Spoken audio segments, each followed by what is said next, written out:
அன்பு உறவுகளை வணக்கம். குலரசு பொன்னரசு. வீடியோ போகிறதுக்கு முன்னாடி நம்ம சேனலை சப்ஸ்கிரைப் பண்ணிடுங்க. ஃபேஸ்புக் இன்ஸ்டாவை ஃபாலோ பண்ணிடுங்க. வீடியோவை ஸ்கிப் பண்ணாமல் ஃபுல்லாக பாருங்கள். இன்று ஒரு தகவல். ராஜநாகத்தையே வேட்டையாடும் கீரிப்பிள்ளை.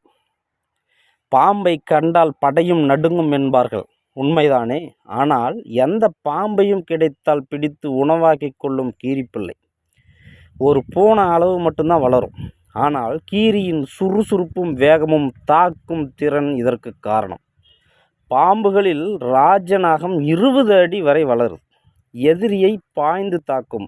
ஆனால் கீரிகளிடம் மட்டும் இந்த திறன் பலிக்காது. ராஜநாகத்தை கூட சில நேரங்களில் வீழ்த்தி விடுகிறது இந்த கீரிப்பிள்ளை. பாம்பை வீழ்த்த தலையை குறி வைத்து சரியாக கடிக்கும். இதன் வேகமான கடி பாம்பின் தலையே துண்டாகிறது. எப்படி இந்த சின்ன கீரிப்புள்ள பெரிய நாகத்தை வீழ்த்துகிறது என்று ஆராய்ந்தபோது, ராஜநாகத்தை எதிர்த்து மோதும் கீரி அதன் சுறுசுறுப்பாக வேகமாக தாவி குதிக்கும். டக்கு டக்குன்னு மாறி மாறி மாறி மாறி குதிக்கும். பாம்பின் முன் அந்த வித்தையை காட்டும். கீரியை பார்த்து அதை கொத்தும். கொத்தின உடனே ராஜநாகம் ஒரு கட்டத்தில் சோர்வடைந்து விடுகிறது. அப்போது இந்த நேரத்தை பயன்படுத்தி கீரி பாம்பின் தலையை கடித்து துண்டாக்கி விடுகிறது. இயற்கையாகவே பாம்பின் விஷம் கீரியை பாதிப்பதில்லை.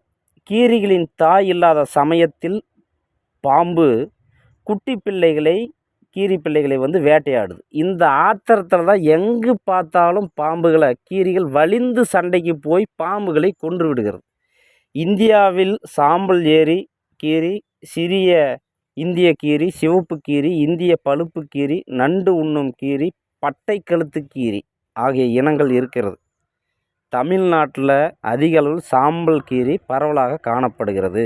இந்த வீடியோ பிடிச்சிருந்தால் லைக் பண்ணுங்கள், கமெண்ட் பண்ணுங்கள். நன்றி, வணக்கம்.